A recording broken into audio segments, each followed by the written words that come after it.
dossier bi dox ci digganteem ak Adji Sarr. waaw bon d'abord il s'agit de 29 milliards. 29 milliards. ñu ne dañuy mettre projet bu ñuy wax domaine agricole communautaire. dañ ko jëlee sax ci Ablaye Wade. ñoom ñoo ko initié. c'est Wade qui avait initié ça. domaine agricole partagé la woon. ñoo ko changé def ko communautaire. ñu indi 29 milliards. xaalisu état la. waaye ñetti ñi ko ñoo ko séq. ministère de la jeunesse. bi nga xamante ni ne moom Mame Mbaye Niang moo ko dirigé woon. am structure bu ñu ko toftotalee muy Prodac. am partenaire technique bu ñuy wax Green 2000 ay israéliens ñoo ko yor. am partenaire financier bu ñuy wax Locafrique moo yor xaalis mooy uti xaalis bi indi financement. lu ñu indi kii fay. Mame Mbaye Niang il peut porter Sonko sur IGF et IGE. Mais il n'osera jamais porter plainte sur l'utilisation des 29 milliards. Et je le défie. Il n'osera pas. IGE, IGF, nit mën na juum.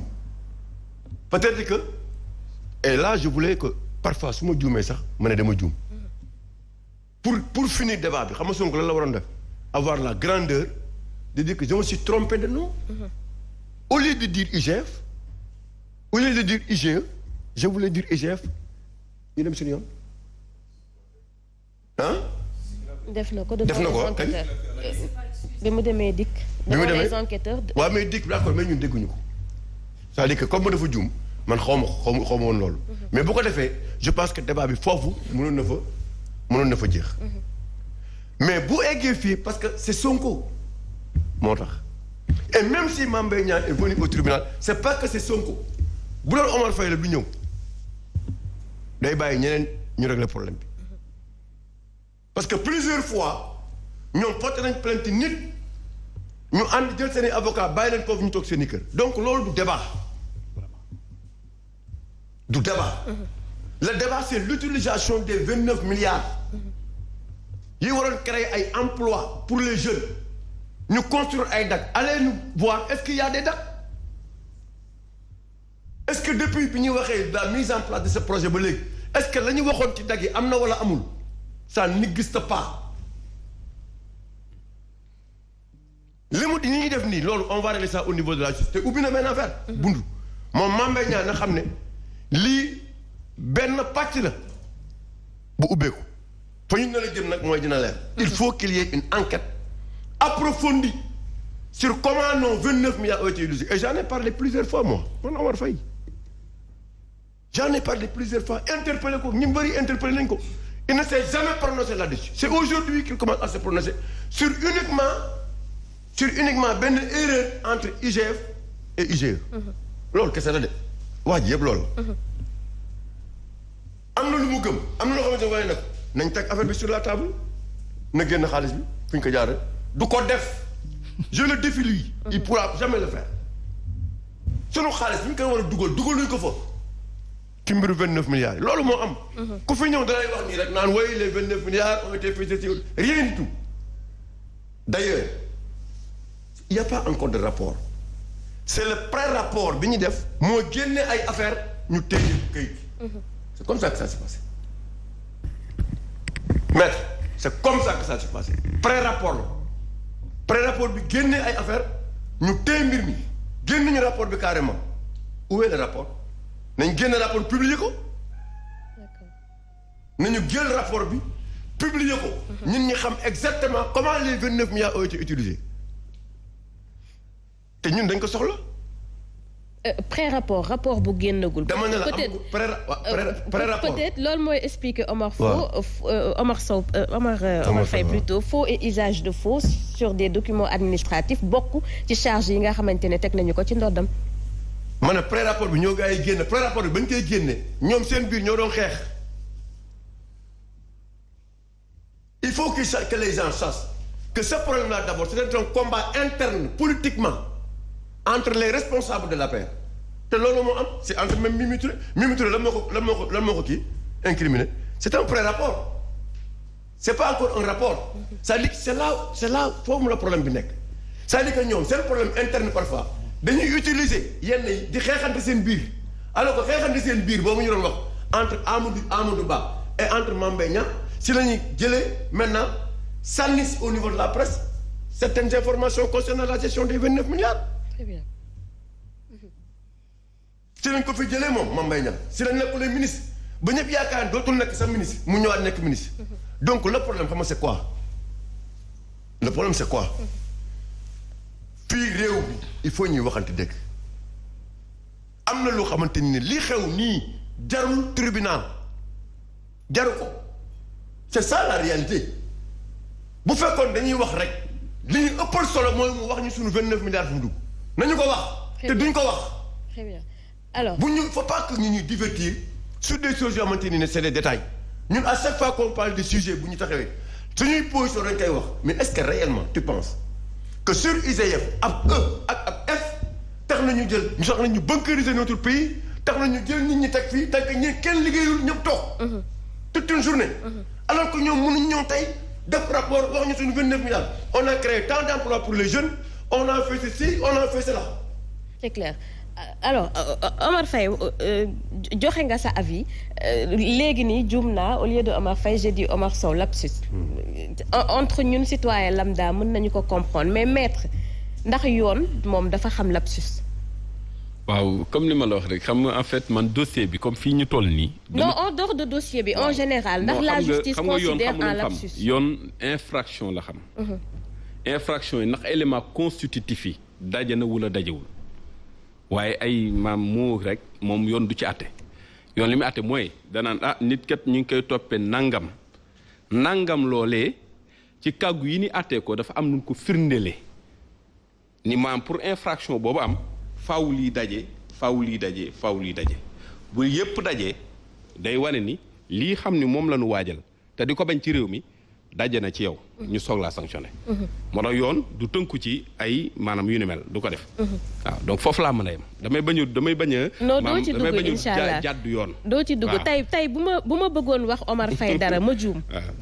Omar Faye moom ëpp liberté ci cas d'espèce bi ngay évoqué. c'est-à-dire man en tant qu'avocat non doo dugg ci dossier bi incha allah je suis ici en tant que politique. mais en ma qualité d'avocat du ma am sañ-sañ dugg ci wàllu ni mel moo tax fii rek laa yem maintenant boo poser une question technique. mën naa la ci répondre jox la maam disposition bi ko waajal. ak naka lañ ko réglé ci wàllu jurisprudence yu ni mel. incha allah question bi dina technique. alors Omar Faye may ma benn tey bu ma juumoon waxal Omar Faye dara. Omar Faye porté ma plainte. ma ne dama juumoon wax leneen la ma bëggoon wax. bu ñu demee man ak Omar Faye ci yoon. la ma Omar Faye tuumaal loolu lañ may toppee wala dañuy jàpp ni comme rétracté wu naa nee naa juum naa dañuy bàyyi mu jàll. déggoo leen dama la maanaam ni nga koy tëralee bokkul ak ni muy tëdd ci maanaam ci penc mi ni àttee ko maam penc mi nee naa la ay infraction li ñuy visé infraction bu ne dafa am des éléments constitutifs juge bi moom leen rek lay xool danaan d'abus factum d'abus to be use maanaam donne-moi les faits je te dis le droit. noonu la ñuy àttee c'est-à-dire lii nii nga indi ci man ndax buñ ko càmbaree maanaam dafay am renvoi ci infraction wala déet ndax loolu élément ya koy constituer daje na wala dajewul ci lay soog a mën a àttee waaye ni nga may waxee nii rek ab juge du àttee noonu xoola principe bi juge di àttee principe bi lii la dama la déglu leen moom la maanaam grec di wax d'abus factum d'abus to be use bu ma donné les faits je vous dis le droit. c'est clair. waaw ma profité foofu également di la xamal ni la. nanu ni ma la wax maam sunu magistrature bi ñun ñi xam ni ñoo sëkk ak magistrat tribunal bi xam na ni ñun waajal la ci xam-xam ak ci jikko ñu wóolu leen doylu leen te bàyyi leen ak justice bi ñi xam ni amuñu xam-xam ci wàllu ni mel ñu téye seen làmmiñ. nee naa la réew mi li koy taal ci yooyu lay jógee bari na ku toog fii reer ba suur naan ba màndi ñu jox ko micro. muy ŋàññi maanaam magistrat yi te xamul ni au quotidien magistrat yi ils rendent des milliers de décisions au quotidien te kenn du ci wax. tey man li ma xam ci ñoom wóor na ma ni ñun waajal la ci xam-xam ak ci jikko xam nga magistrat ak avocat ñëpp ci bokk yam doon am ay code de déontologie gis nga moo ma tënk ni ba duma sañ man ni sëñ Omar mi sañ kaw dugg wax ca man ñimewu ma ko ndax ma ko defee yoon day daal ci sama kaw magistrat bi de la même manière ci ni muy àttee dañ ko waajalali naka la ñuy àttee mbir motivation yi nan lay demee ak buñ ko rendre ba pare lépp dañ koo waajal ci naka lañ koy defee kon nan bàyyi di toog fii naan justice nangam justice te xamoo dara ci justice. c'est clair alors commissaire. bien sûr Omar Faye dinaa ñëw. nga baal ma li ma la xaw coupé noonu. waaw ma aussi ma nuyu sama wayjur wi. xam dafa ñëw ci ginnaaw bi. maa ngi lay jox sa wàccuwaay bu baax. sant bu baax a baax jërëjëf di rafetlu taxawaay yi. dafa am luy tàbbi ci débat bi Mbow ñëw na si tout à l'heure ci moom ndax dafa porter plainte pour diffamation ñu yokk ci leneen wala dafa porter plainte pour diffamation ak leneen. vous savez damay rejoindre maître ci li mu wax tout à l'heure gis nga tant que bàyyi wuñu ñun di fekk li nga xam ni ñun ñoo ko yor parce que ci penc mi la nekk te ñun ñoo ko fi tabax pour que mu yore sunu réew ñu koy attaquer ci sunu liberté wu simple rek ak sunu liberté d'esprit réew mi du toog benn place. cas bii daf ci nekk cas bu particulier ma dégg ñu naan Mame Mbaye Niang dafa porter plainte pour lii mais est-ce que procureur yokku ci lii loolu ay liberté lu moo tax tout à l'heure ma ni politiciens yi bu leen neexee ñu wax politique mais dès que ñu nekk ci yoon champ bu restreint la bi nga xam ni da ngay commencer respecter institutions yi taxaw nag ci yoon ci droit xam nu muy doxee le procureur n'est pas lié par une qualification que tu choisis toi tu lui rends des faits dans une saisine l'officier de police judiciaire n'est pas lié par une qualification que tu choisis toi li nga yëg ci sa bopp sa xel sa yaram ba ne damay porter ji plainte am na noo koy tuddee yow mais am na noo koy décrire da nga koy tudd wax lépp soo ko joxee loolu moom moo lay wax lan moo ci nekk au plan du droit tuddee que ni mu koy tuddee pour mën a agir loolu su fekkee da nga koy commentaire fii di seet procureur bu jub ak bu jubul ça fausse toujours le débat et je crois qu'il faut qu'on en revienne à respecter les institutions. Il y a quelqu'un qui a tenu des propos contre... Non, depuis toute la journée j'entends ça. Non, je pose la question sur ce... Non, je dis sur ce plateau. Vous avez posé une question. Oui, j'ai le droit. Non, je sais que vous avez posé une question. J'ai posé une question. Non, j'ai posé une question pour la bonne et simple raison qu'il y a eu des développements faits ailleurs et ailleurs.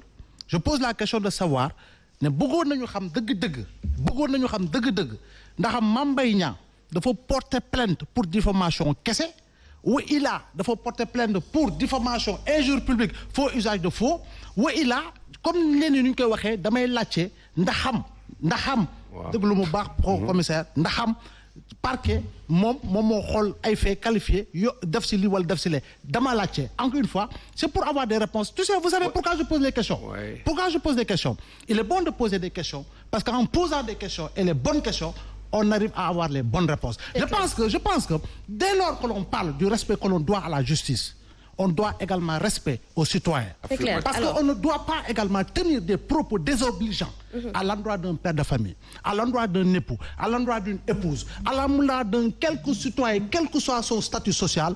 L'autre développer politique, l'autre développer culture par rapport à Fangafar, à Naga Djakarlol, je pense que le minimum serait un débat de respect bâti sur des idées et c'est très important. ñu bàyyi ko mu daaneel le temps ma ñëw ci Omar Faye. Par rapport à la question que tu as posée réponse bi nii la mën a tëddee. waxuma ni li nga wax amoo droit poser question mais c'est dans cette direction qu'on doit réagir pour remettre de l'ordre sans apporter des réponses qui soient de dire que nii la wala nële la on revient aux questions à la matière et aux compétences. On revient avec ça aux institutions et on dit à tout le monde de les respecter. Je suis d'accord avec toi qu'on doit respecter les citoyens.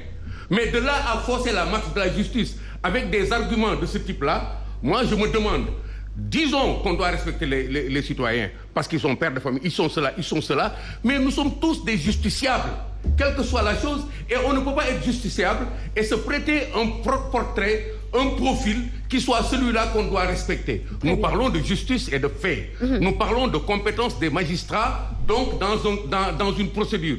Nous devons nous en tenir à cette compétence, aux faits qui sont portés à leur connaissance et aux conditions dans lesquelles ils les ont prises en compte, ils les ont qualifiées pour les porter devant un tribunal. C'est ça la démarche, elle est sèche. Et moi, je le disais tout simplement pour compléter maître. Parce qu'il n'est pas allé jusqu'à ces détails-là. C'est ça que je voulais apporter. Pour qu'on parte ensemble à respecter les institutions. C'est une manière de nous sauver dans ce pays-là. Parce que sinon, le débat, il est effectivement libre. Mais il ne peut pas être libre au point de nous obliger à tout déranger et à permettre à des gens de tout déranger. Moi, je veux qu'on débatte. J'aime bien ton argumentaire.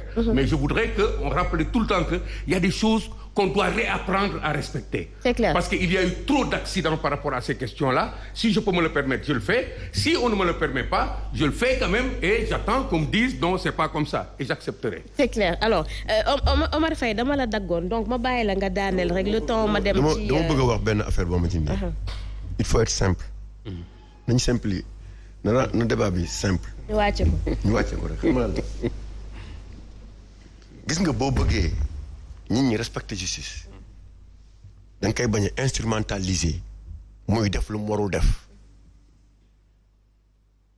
demal ci mbedd mi nga laaj sénégalais yi tey en grande majorité est-ce que gëm nañ ni ñun réew mi am na justice wala amul justice c'est que loolu mooy suñu problème dans ce pays tant que amul justice boo xamante ni ne tu peux porter plainte à un procureur ou à un ministre ou à quelqu'un d'autre ñu oo ko entendre ko mu teguwul si yoon nga daan ko koo porter plainte am na looy doxale ñu ne kii lu muy def nii waxu yaa ma neex la mais tegu ko si lu jub te loolu la ñuy dund tey lan moom may Sonko mu toog ba léegi ci affaire Adji Sarr bi c'est que am na ñu ñëw taxaw ne gëm ne kii da koy jéem a faagaagal ñu ñëw taxaw xeex ba mu am li mu am nii du ko bàyyi de